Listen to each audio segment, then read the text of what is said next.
From This Corner with John Ball is brought to you by KNEO 91.7 FM, The Word.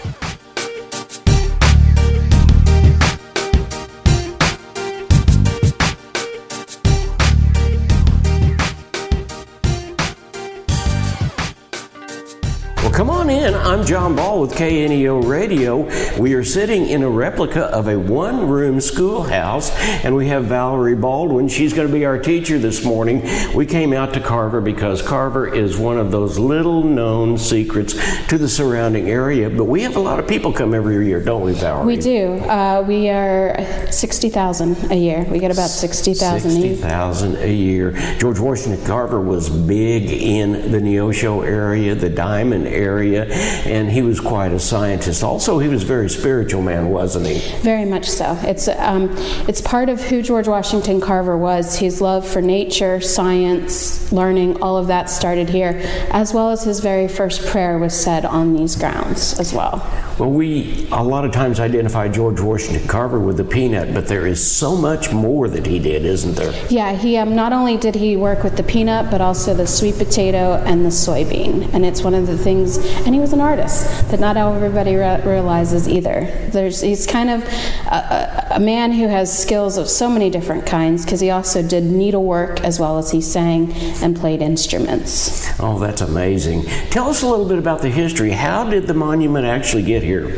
So we were established on July 14th, 1943. 6 months after George Washington Carver passed away, we were established as the first national monument dedicated to an African American. And it actually started with a gentleman by the name of Pylant, who was a local Granby young man who did a grassroots effort in writing letters that sent it all the way to Congress, where Dewey Short was the congressman at the time, Harry S. Truman was the senator, and Franklin Delano Roosevelt was the president. And on July 14th, 1943, through the work of Pylant, Short, and Truman, and Roosevelt all made this a national monument.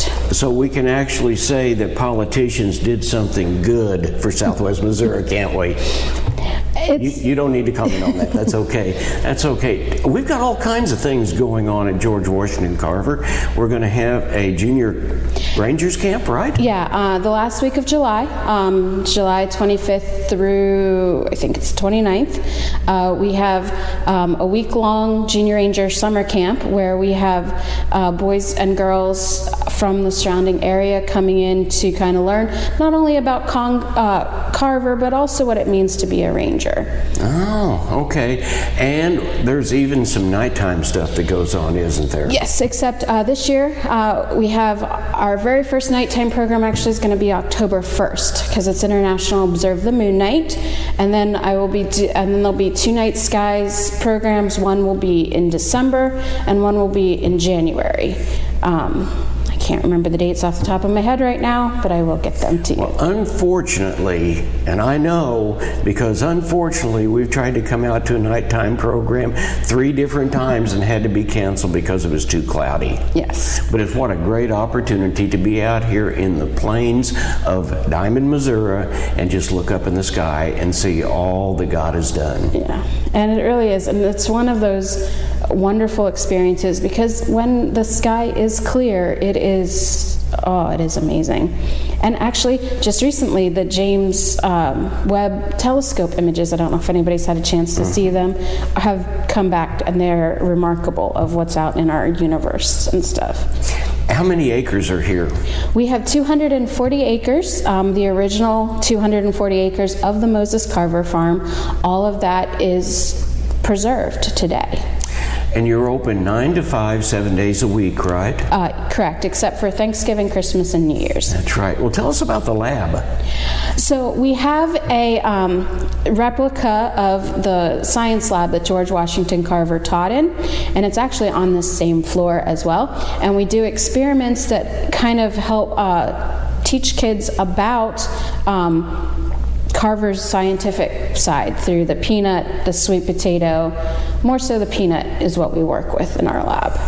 Well, there's all kinds of hands-on stuff that can be done, and then there's times that we actually have musicians, we have orators, we have all kinds of different things from an intellectual standpoint that talks more about Carver and the area, and those things come up on weekends, and we can get that out to you all by listening to KNEO Radio, getting onto the website or the Chamber of Commerce website, right? Mm-hmm. Correct. And we actually have one coming up on August 27th. It's our storytelling day, and then which will have storytellers here, and then on September 10th will be our Prairie Day, which will have music, speakers, activities, demonstrations possibly as well. If anybody wants more information, they can contact here at what number? 417-325-4151. Yeah, and that just goes all the time. The only times you're closed, once again, are Thanksgiving and Christmas, right? And New Year's. And New Year's. But hey, there's a big Christmas thing planned, isn't there? Yeah, December 7th, I believe, is our holiday open house, which we have crafts going on and probably musicians as well. Okay, well, Valerie, thank you so much for being here this morning, allowing us to come in and learn a little bit more about George Washington Carver. And if you're one of those people that doesn't know anything about George Washington Carver, it is very much a part of the heritage of Southwest Missouri. In fact, he went to school in a little schoolhouse similar to this room in Neosho, didn't he? Yes, he did. 639 Young Street is where the school remains today. All right, thank you so much. We appreciate it. But once again, don't take our word for it. Come on out here and see what George Washington Carver is all about, and sit down with one of the Rangers. They're very, very knowledgeable, and I promise you won't be disappointed. From This Corner with John Ball has been brought to you by KNEO 91.7 FM, The Word. You can watch this episode and many previous episodes of From This Corner on our YouTube channel, linked to our website at www.kneo.org.